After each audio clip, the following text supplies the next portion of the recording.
Hey guys, today we're going to be taking a look at Star Wars The Black Series 6-inch Sandtrooper. So the Black Series has got to be the most anticipated new product from Hasbro in the Star Wars range in years. Finally, a range of 6-inch figures, more aimed at the adult collector, but still pretty kid-friendly at an affordable price with superb paint detailing and engineering. Well, the concept sounds great, but do these figures live up to that? So the first thing I want to point out, it comes in a box, not on a blister card, and for a collector that is fantastic. Don't get me wrong, cards are great, but for the obsessive collector, if you want to take it out and play with it, you can only do that once with a card. With a box you can put it back in, take it out, put it back, whatever you want to do.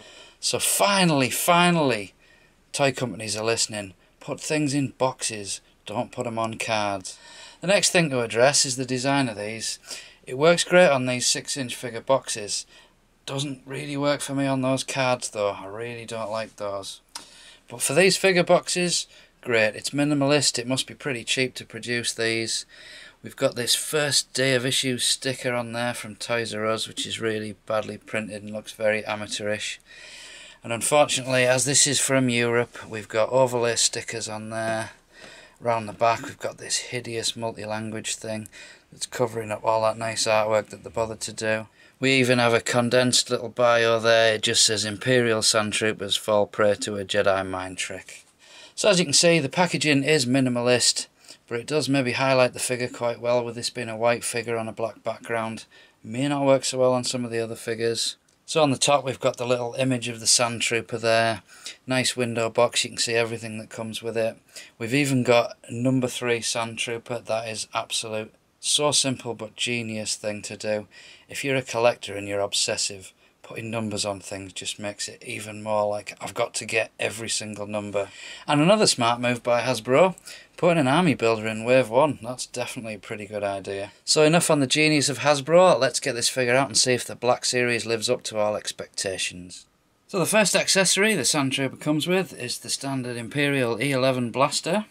This is actually a little bit disappointing because the stock doesn't fold out, something that they managed to do on the small scale figures and seem to overlook it on this size.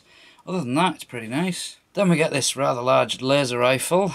It's made of a soft pliable plastic, so there's no worries about that strap snapping off. It doesn't fit in his hands too well though. You can fit it in the one hand, but trying to hold it two-handedly, not really going to work. But fortunately you can store this one over his shoulder. And this is his final rifle. This is probably my favourite one. It's more like a machine gun stroke sniper rifle, but it has a little stand at the front that doesn't actually fold down or anything, it's just moulded on. And there are a couple of pegs on there that look like they would attach to something. And his final accessory is this pretty cool looking backpack. Wouldn't be a Sandtrooper if it didn't come with one of these. It's made of pretty sturdy plastic, so there's no worries about it breaking or anything. As far as detail and paint applications go, it's a little bit soft on the detail. The paint there is on there is very basic when you compare it to the weathering that's done on the figure and some of the other weapons. So here we have the Sandtrooper out of the box, and before we put all the accessories on, let's take a look at his articulation. First up, if we have a look at his head, we can see that turns left and right. It's also got like a hinge, so you can move up and down quite a bit. And I can actually pull that head off quite easily. And that reveals this little peg. Unfortunately, this peg is larger than the pegs on the other figures, so a head swap with Luke or Han isn't going to happen with this. That also allows us to remove this piece, which just slides under his shoulder.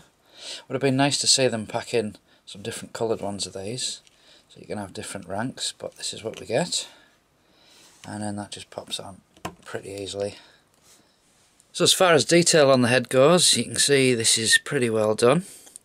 The weathering is a lot heavier on the helmet than it is on the rest of the figure, but it certainly looks pretty good. Mine does actually have a little blemish on there, but that looks more like a crack in the helmet to me, so I can live with that. As for the arms, they move up and down a little bit. You do have some restriction with this piece on. This is a separate piece, but it's actually glued on with quite a large bit underneath, so it's not going to just snap off. Sometimes you get these when they've got a very fragile connector. On this side you can still move his arm up and down as far as you could with the other one. This section doesn't get in the way at all. For the elbows we have a double hinged elbow. Unfortunately the top hinge you can only get one click out of it, and the bottom one you can get 3. And we've also got a twist there. And for this arm on the wrist, this wrist will move that direction and also spin around.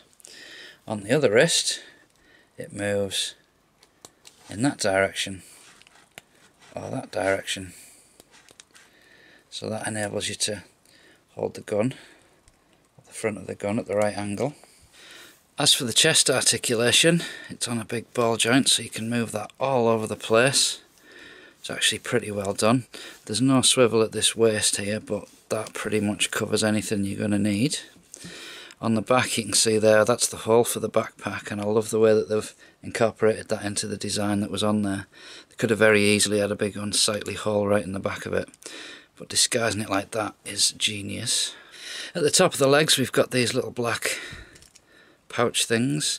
These aren't present on your regular Stormtrooper. You might notice the paint there, it's actually missed a bit, and they do hinder the legs a little bit, but more of a hindrance is the front of this armour. It stops it going up beyond that, so you're not going to get much of a sitting pose out of these. Maybe just enough for a dewback if you did that, maybe, but you certainly ain't going to be able to sit in flat.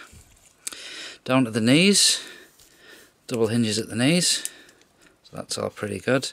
There's no swivels there at all. And then the feet, they're actually, well, you can see there's the hinge and there's a ball just going into there, so you can actually spin the feet all the way around, which gives you loads of posability. And you do have peg holes, but these are very, very shallow peg holes, so you will have to file a stand down if you want to stand him on one of them. So as far as the quality of these figures, the plastic is great. The plastic is more like you would get on a kid's toy. It's not like your adult collectible that's going to be all fragile and snap. These things are really, really rugged. Paint detailing is pretty good for the most part. However, there's a couple of issues on mine. Blotch on the helmet, a little bit missed there. And there's one huge thing they've missed. If you look at this arm, they've completely missed the black. And I've checked other videos. This seems to be the only one that's like that. See, that's got black on there, and that side's missed out completely, so that is a little bit disappointing. So to give him his backpack, what we do is we've got a peg there that's slightly off-centered, and that's going to line up perfectly with that. And then this piece just comes around there. When I first got this it was a bit too bent out of shape, but if you wedge it under the helmet for a bit it sorts itself out, and that doesn't really hinder the helmet whatsoever. Another good thing with this, if you twizzle this about a bit, that bit will actually unpeg, so you don't have to have that attached if you don't want to. As far as detail on the backpack goes, it's pretty much what you'd expect. The paint's a little ropey in some areas, just there you can see a little bit of overlap. But for the price of these figures, I'm not going to complain too much. So let's give him his blaster, and this hand's got a trigger finger, so we'll use this one. Goes in pretty nicely. The hands are nice and soft, so they do hold. So there's his little Imperial blaster. His larger rifle isn't quite a good fit. The hand with the trigger on, that's not too bad, you can just about get him to hold that. But this other side, you can just about stretch his fingers round, but I don't really want to risk that too much because it looks like I might break it. This gun does work better over the shoulder rather than in his hands. But for me his best gun is this one. He holds it great in both hands, the stock tucks under his arm, and it just looks so much better than the other two. So overall I'm pretty impressed with these figures. You're getting adult collectible quality paintwork and some pretty good engineering on these figures, but it's only costing you the price of, what, 2 regular Star Wars figures? So really you're getting the best of both worlds with these figures. You've got the scale, the paintwork and the design of an adult collectible, with the ruggedness and the price of a kid's toy. So there you go guys, that's the Black Series 6-inch Sandtrooper. This has been Luke, thanks for watching.